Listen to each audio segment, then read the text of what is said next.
మీకు ధన్యవాదాలు తెలియజేస్తూ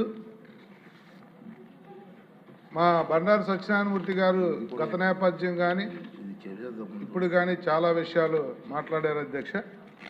వాటి ప్రస్తావన తేకుండా మిగతా విషయాల్లోకి మాట్లాడతానని మీకు మాటిస్తూ, పాలించే పాలకులకు చిత్తశుద్ధి ఉంటే ఏమి చేయొచ్చో గత సంవత్సరాల కాలంలో చూపించిన విధానానికి, వారు తీసుకున్న విప్లవాత్మకమైన నిర్ణయాలకి డిప్యూటీ సీఎం గారికి, ఈ శాఖ మంత్రి గారికి ఉదయపూర్వకంగా ఈ సభ ద్వారా ధన్యవాదాలు తెలియజేస్తున్నాను అధ్యక్ష. ఎందుకంటే గతంలో 2014-19లో పంచాయతీరాజ్ శాఖ మంత్రిగా మీరు కానీ లోకేష్ గారు కానీ వేసిన రోడ్లు తెచ్చిన పథకాలు తప్ప 19 నుంచి 24 వరకు ఆ శాఖను నిర్వీర్యం చేసి కేంద్ర ప్రభుత్వం ఇచ్చిన నిధులను కూడా వాడుకోలేకపోయిన దౌర్భాగ్యమైన పరిస్థితులు మనం చూసాం అధ్యక్ష. ఎందుకంటే మనదంతా కూడా గ్రామీణ ప్రాంతం, మీది కానీ మాది కానీ. మరి మీరు ఎన్నో నిధులు మీరు తెచ్చారు, తర్వాత లోకేష్ బాబు గారు తెచ్చారు. ఆ తర్వాత అయితే ఆకాశంలో వర్షం కోసం నీటి కోసం ఎదురు చూసినట్టు మనం చూడాల్సి వచ్చింది తప్ప ఒక నీటి చుక్క కానీ ఒక రోడ్డు కానీ గత 5 సంవత్సరాల్లో మనం చూడలేదన్నది వాస్తవం అధ్యక్ష.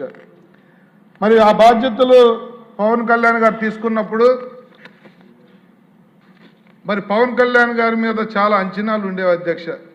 అంటే కొన్ని పనులు అంచనాలకు మించి అంటారు చూశారు, ఆ విధంగా అంచనాలకు మించి చేసిన పవన్ కళ్యాణ్ గారిని మనస్ఫూర్తిగా అభినందిస్తూ, వారు చేసిన వినూత్నమైన, అంటే ఒకే రోజు రాష్ట్ర వ్యాప్తంగా 13,396 గ్రామ సభలు పెట్టి రాష్ట్ర వ్యాప్తంగా గిన్నిస్ బుక్ ఆఫ్ రికార్డు చేసి ఒక గ్రామ సభలు పెట్టాం మన పని అయిపోయింది అని ఊరుకోకుండా దగ్గర 4,500 కోట్ల రూపాయలు కేటాయింపులు చేసి 30,000 వర్కులు 4,000 కిలోమీటర్ల సీసీ రోడ్లు వేసిన ఘనత మొదటి విడత అది పవన్ కళ్యాణ్ గారికి ఎన్డీఏ కూటమి ప్రభుత్వానికే దక్కిందన్న విషయం కూడా వాస్తవం అధ్యక్ష.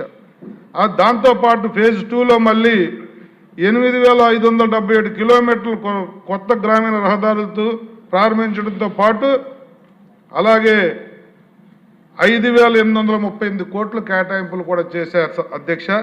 ఇది మనందరికీ కూడా గ్రామాల్లోకి వెళ్తున్నప్పుడు తలెత్తుకుని గర్వంగా ఆ రోడ్ల మీద మనం నడుస్తూ ఇది మా ఎన్డీఏ కూటమి ప్రభుత్వం చేసింది, గౌరవ ముఖ్యమంత్రి నారా చంద్రబాబు నాయుడు గారి నాయకత్వంలో డిప్యూటీ సీఎం పవన్ కళ్యాణ్ గారి నేతృత్వంలో జరిగిన అభివృద్ధి అని చెప్పి మనం గర్వంగా చెప్పుకుంటున్నాం అధ్యక్ష. మరి దాంతోపాటు ఏదైతే పంచాయతీలకు జవసత్వాలు తేవాలని చెప్పి